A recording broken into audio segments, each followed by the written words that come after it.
टिपरा मोथा का आप लोग वहां में पड़ा हुआ है, हमारे संग आओ, हम लोग आपको प्रोटेक्शन देगा, हमारा वॉरियर आपको प्रोटेक्शन देगा, आप लोग हमारा संग आओ।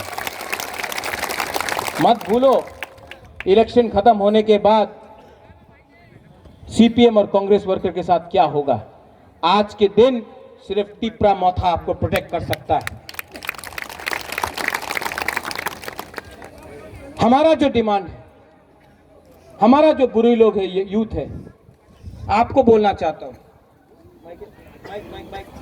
ये पहला बार 60 साल में 60 इयर्स में पहला बार आंचलिक पार्टी से एक बुकुंग बारा बुरुई बुमा एमएलए बनेगा।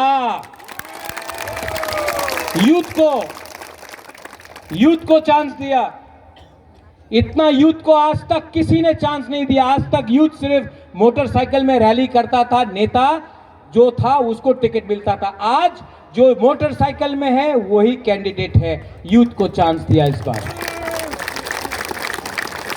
बंगाली को चांस दिया, कोई आंचलिक पार्टी ने बंगाली को चांस नहीं दिया आज तक, पहला पार्टी है। मुसलमान को चांस दिया।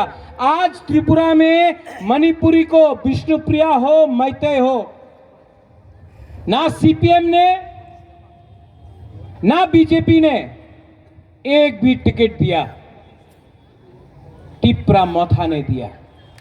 ये पार्टी सबका सोचता है। ये आपका जो बुबागरा है, जो महाराजा है, जो प्रद्योत है, जो भी आप हमको बोलो, ये किसी को बांटता नहीं है, थानसा लाता है। थानसा अंगी, थानसा रखो, थानसा रहा तो कुछ मिलेगा, थानसा नहीं रहा ना तो हमको बांट बांट के, काट काट के खत्म कर देगा। ये फाइट